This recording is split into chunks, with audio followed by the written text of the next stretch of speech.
You're listening to the only podcast for Texas AirHogs and American Association Baseball. This is Hog Heaven with your host, Tim Costello, and co-host Zachary Lee. Welcome into Hog Heaven here on your AirHogs Broadcast Network. Take it away, Tim. Welcome back into Hog Heaven. Tim Costello joined with Cary Fleming from Laser Wonders. Cary, welcome in.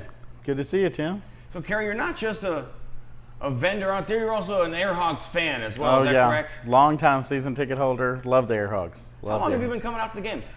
I think this last season was my fifth season with season tickets out here. So not as long as some of them, but you know, ever since I first discovered the AirHogs over here, about the time that we had the rivalry with the Fort Worth Cats, as they were unfortunately in their decline. Okay, I picked up a new team, you know. Been over here watching the AirHogs ever since. Yeah, absolutely. A lot of fun. So what have been some of your favorite memories you've had through the past 5 or 6 seasons watching AirHogs baseball? Even though our last couple seasons haven't been big winners, I've really enjoyed watching the Chinese players and seeing the development. Looking forward to the Olympics and getting to, you know, hopefully see some of those guys out there and be able to root for them and go, hey, I've actually met that guy. You know, it's really cool. It's really neat. Like getting to meet the players. Those kind of events are always fun. It just I feel a lot more connected to the team than, you know, if I was going to the Rangers all the time or something. It's just more hometown kind of feel. I love this environment here. And you mentioned being connected to the team. You actually made something for one of our players this year. If I can get Zach to kind of zoom in on that, if you want to hold that for us, Cary. You made that for Zong Tao this season. That is when he was a pitcher of the week with the American Association. You actually had the chance to present him this plaque on the field. That was great. I loved that. I love those kind of events. So we did something similar with Rondon a couple of years ago when he set the stolen base record. Being able to be part of something like that is just awesome. You know, for me as a fan, lifelong baseball fan, anytime you can interact with the players and feel like you're part of the team is awesome. It's just great. So we'll actually take some pictures of this. We'll put it up on the AirHogs Facebook page if you want to see some of the cool stuff Cary can do. That's an example. But Cary, with Laser Wonders, what else can you do? Because you do a lot of stuff around our ballpark as well, but we've got some of these really cool plaques. We've got some stuff on the seats in the stadium. What are your capabilities? We do laser engraving. That's an example of a process called dye sublimation, which is a full color decoration, and there's thousands of things we can decorate with that. I do small signage, awards, trophies, promotional products for companies, just all kinds of that small kind of stuff. And my favorite thing with being able to do that, especially with something like that, is it's not just a plaque that says, hey, you did a good job, but it's personalized. It's for that person. If it's not personalized to me, it's not really that, you know, it's not personal. Yeah, absolutely. How do you get into something like this? Because it's really, you're getting to be a part of so many really cool events, right? When someone wins, they come to you to get them the trophy. That's the greatest thing. It started back in 2006. Decided I wanted to start a side business and bought a laser engraver. And then within a couple of years, started doing trade shows and things and found the full color stuff. And that's the thing I like the best, is being able to take somebody's photograph and turn it into something that can be displayed for years to come. And just have grown it from there. And, you know, as customers come to me and say, hey, can you do this? I either figure out how to do it or I find somebody who can. You know, it's just been a growth process over the last 13 years now. So laser technology, I'm sure, obviously is something that changes pretty frequently. Oh, it does. How different was that first laser engraver that you bought to what you're using now? Well, I'm actually still using the same one. There you go. But back then it cost 20 grand. You know, these days you can get something with more power, larger, for half of that. It just depends. But the thing is, even though the technology changes, it's robust enough that I can keep using it. And actually, honestly, the laser side of it has become a small portion of my business compared to all of the other decoration stuff, and especially the full color stuff and the photographs, and being able to you know, take a kid's photograph and make Christmas ornaments, personalized Christmas ornaments. I've got a couple of customers that I've been doing it for 10 years. I've got pictures everywhere from when their grandson was you know, his first Christmas, all the way up to just this last year with he's you know, getting ready to move into middle school, and they've got, you know, Christmas ornaments from every year of that, to see the progression and things like that really excite me. Being, it's almost like I'm part of the family because I've seen this kid grow up, even though it's just grandma's sending a picture in, hey, I need 6 more ornaments, but it really is a personalized experience for me.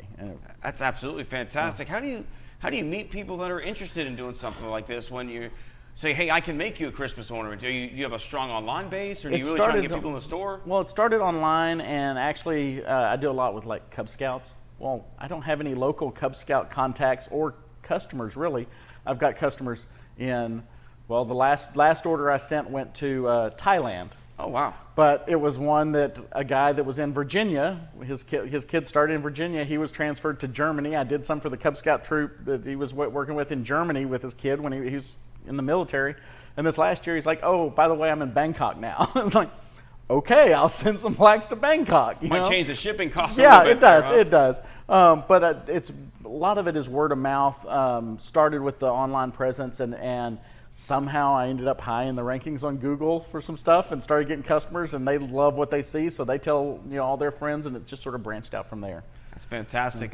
You're one of the few AirHogs fans who, you've got another team that you follow in our off season as well. You're, I guess, a double season ticket holder. Yes. And I don't really understand how you thought of it this way, but when it's hot outside, you want to be hot outside with the baseball. It's crazy. And then when it's cold outside, you want to be cold inside with hockey as well. It's Texas, so is it ever really cold outside? Fair enough. No, I love the Brahmas, the Lone Star Brahmas with the NHL, and actually it's the AirHogs' fault that I'm a fan over there. They did a cross promotion one time with wear your AirHogs gear to the hockey rink, and they'll give you a free ticket. And now my wife and I are season ticket holders over there for, I think this is our 4th season there. So it really is the Brahmas or the AirHogs' fault that I'm a Brahmas fan. But there's nothing wrong with that. The seasons don't overlap. They finish up their playoffs just in time for us to start opening day here. And even if we were playoffs, so hopefully soon we'll be playoff bound again. Yeah. Playoffs will finish just in time for them to start up their season. They just started last weekend, so you have a full calendar year, yes. It seems, of sporting events. Yeah, well, that's the thing. I don't watch a lot of sports on TV.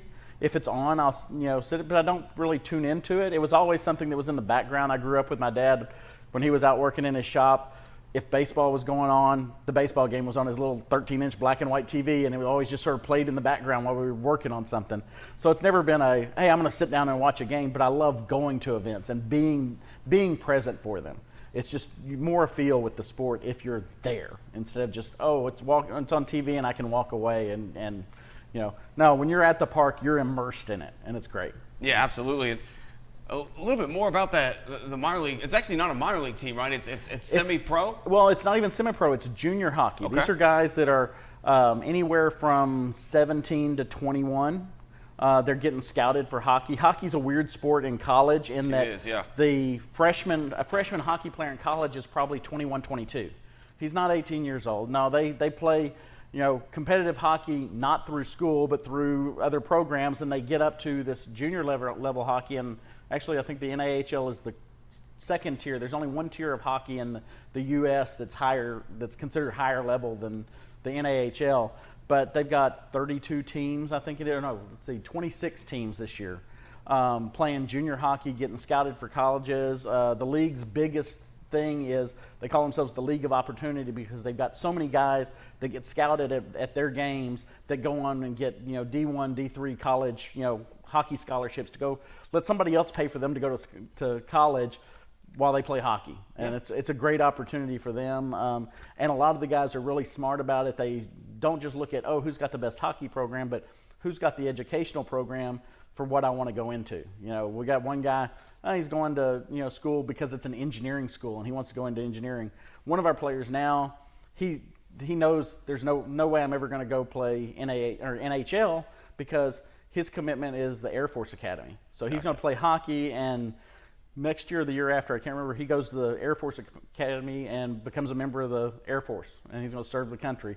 But he's getting there through playing hockey. That's phenomenal. It seems, too, like if you watch the Frozen Four in the NCAA every year, all those teams that are consistently there, they're also phenomenal academically. It seems like Michigan's there every year, Notre Dame's there every year. Yeah. I feel like I've seen Harvard there a lot as well. Yeah. Is hockey just one of those cerebral sports where it gravitates towards pretty smart individuals, or is it almost a bit of, circumstance? I think a little bit of it is circumstance, but too, like I said, the players are older when they get there, so they're more prepared. They're more grown up. They're not going to college to play around. They're actually thinking about, where am I going to be after I get finished with this? You know, so many of them understand, I'm going to play hockey, but I'm not going to go professional. You know, there's just so, you know, there's a limit to it. And so it's a way to get a good education. And they're, you know, really thinking about that, and hey, I want to be successful afterwards. Now, a lot of them are going to stay in hockey. They'll go in as coaches, or they'll help out with, you know, junior teams and youth teams and stuff like that. But they really are looking for what my future is, and not just oh yeah, I'm going to go play, you know, professional sports. It's no, I really love playing it, but I've got to have a life afterwards. Sure, absolutely. And quickly, Cary, before we run out of time here, if someone wanted to have you make something for them, if they wanted Laser Wonders to create a plaque like that, or a trophy or something like that, what's the best way to get in touch with you? What's the website? How do they find you? Website's pretty easy. It's laserwonders.com. Laser spelled with an S, like it's supposed to be. And or email me at sales@laserwonders.com. Fantastic. Well, Cary, we appreciate you joining us here on Hog Heaven today. We hope you enjoy hockey season, and we can't wait for you to be back in your seat behind home plate for AirHogs baseball. I'm looking forward to next year's AirHogs baseball. We'll be right back on Hog Heaven after this. Attention AirHogs fans, have you still not gotten your 2020 season pass? Well, why not? For only $150, you get in the gate for all 50 home games, including playoffs. That's just $3 a game. It's affordable fun the whole family can enjoy. For more information on season passes or booking your next group outing, contact Zach or Kelsey at zlee@texasairhogs.com or karmond@texasairhogs.com. We look forward to seeing you in 2020.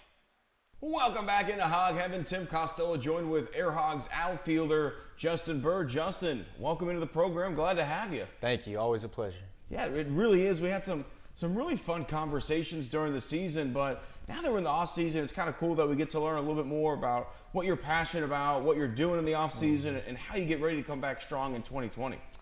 It's all about getting healthy, really, first and foremost. Just giving your body a chance to take a break. We talked about the bus rides and the grind of the travel, and we talked about sleeping on the floor and the way you eat and your nutrition. And it's just about getting healthy and getting strong, getting mentally kind of back on track, because the season is grinding. So one of the things we talked about earlier is you actually had a chance to start the season out in California, and then you finished your season here in Texas. I'm going to guess weather-wise in the heat of the summer, you prefer that California beach weather over what we had here? I mean, I'm from here, so this is normal, but California was 80 degrees and sunshiny every day, no rain the entire summer that I was there. And I got here, I started cramping up one of the first few days.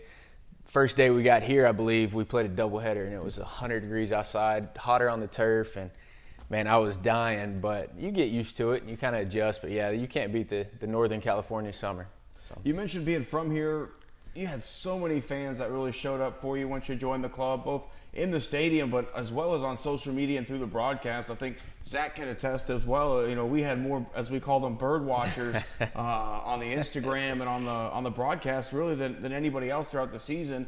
What was it like for you to be able to play in front of that home crowd again, get the support, and really see your family and friends come out and support you? It's great. I mean, it's humbling, really. It's people touch base, they'll text here and there and try to keep up, but it's challenging when you're so far away from home. So just being close to home, having people come and support, people that you care about, but you just don't get to see that much. And it really is humbling. It's special, and it's something that you end up taking with you much longer than your playing days. You know, you look back 20, 30 years from now, that's what really matters. So very thankful for that. Let's take it back to the high school years, you know, junior, senior year. What was it like for you trying to figure out that next step? Because I know a lot of our high school athletes would love to go play college baseball, but they may not realize if they're not a five-star recruit that they can still go play elsewhere. Yeah. What's it like trying to find a good opportunity for yourself to get a chance to play? You know, first and foremost, there is a place for everybody to play. There is a school out there, whether it's Arlington Baptist who plays here, or Eastfield College who's locally. There is places to play regardless of your level. You don't have to go to the University of Texas, TCU, A&M to play college baseball. So I think the first step as a junior in high school is to figure out kind of where you're at. If you don't know, if you can't figure out, if you can't take a step back and kind of let the ego go, ask somebody else. Be willing to take that criticism and find out where you're at, and then start hitting those schools at that level. There is a place to play. You just got to be real with yourself and understand the caliber of school that you need to be going to. Once you got into college, you actually had a chance to win a national championship back in 2014. That's something Zach and I didn't even realize until one of your bird watchers actually let us know through the social media. Yeah. What was it like for you to raise that championship banner and know that you won the last game of the season, really, at the end of the day? Well, backtrack to 2012 at San Jack down in Houston. I lost in the national championship game. We were up 2-1 going into the ninth inning, and we ended up losing 3-2. And that was like just rip your heart out, the worst feeling ever. And so 2014, I was able to win that final game of the national championship in the NAIA World Series in Lewiston, Idaho. And it was pure elation, it's a feeling that you'll never get back, a feeling that you can't replicate in any way. To put in all that work with guys that you genuinely care about. I'm so close to those guys. Even today, just because of that time we shared on that field. It's incredibly special. And, I bust out the ring every once in a while and just put it on. I don't wear it much, but you put it on and you reminisce. And you're just thankful for those times, those experiences. I thought winning a championship would help kind of ease the pain of losing a championship, but really it just makes you want more. Sure. And you hear that in professional sports all the time. You get one, they want another and another and another. And that's really how it works, because once you taste it, there's nothing like it, and you can only get that feeling back by doing it again. So it was exciting. I need to get one in professional baseball, so we'll see what the AirHogs have.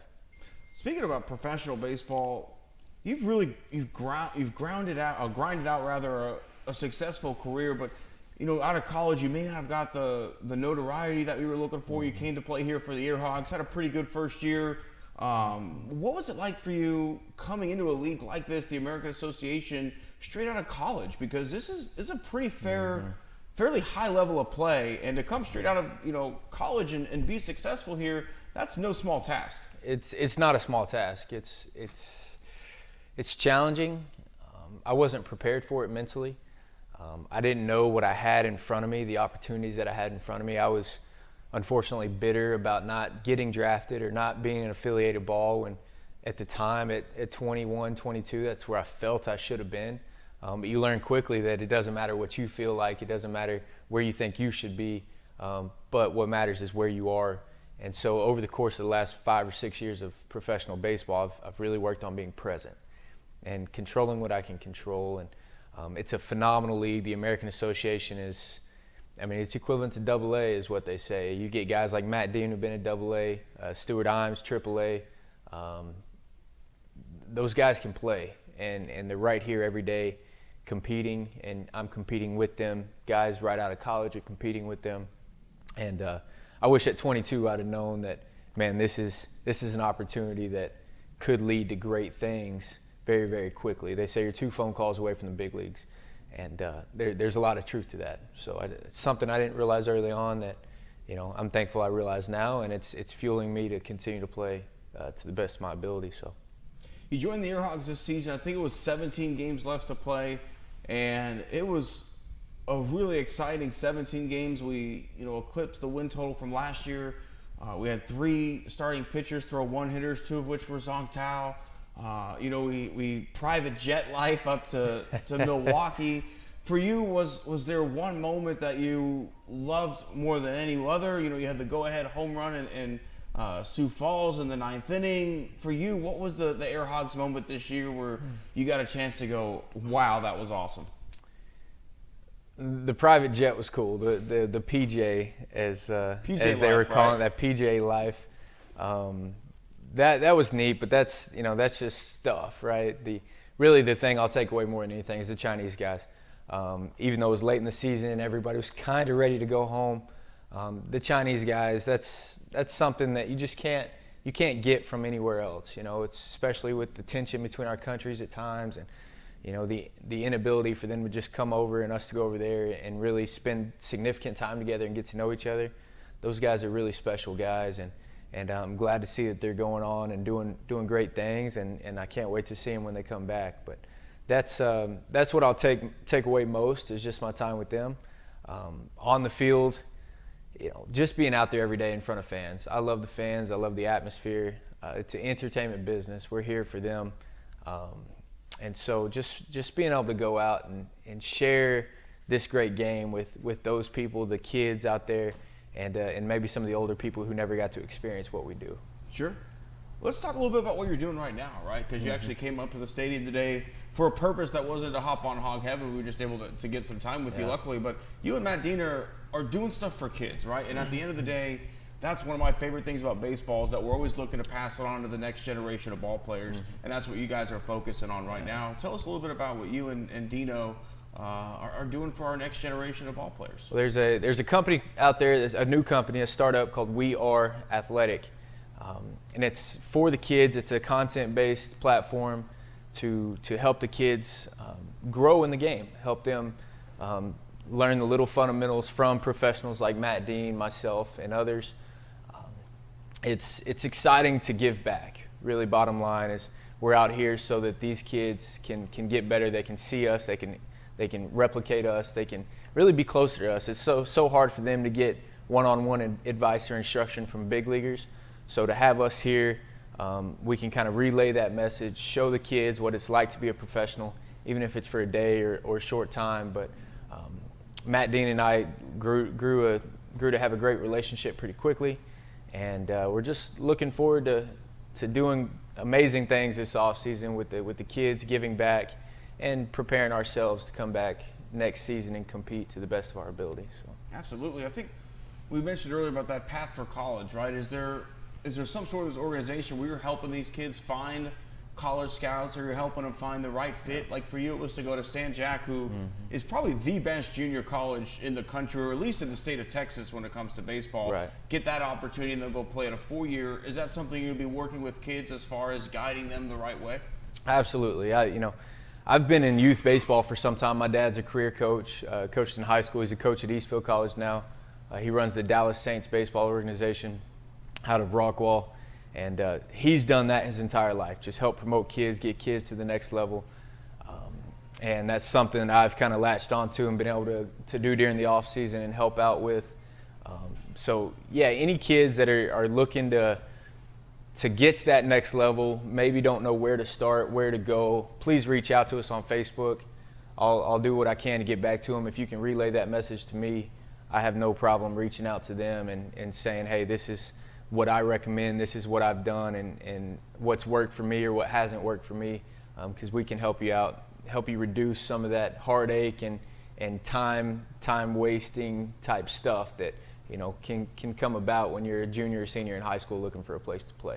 Absolutely. So if you want any advice on something like that, feel free to reach out to us on the AirHogs Facebook page, and I'll definitely relay those messages on to Justin Byrd and Matt Dean as well. Justin, is there any other thing you want to add in before we hop out of here today? Or is that? No, I'm so thankful for you guys out there watching.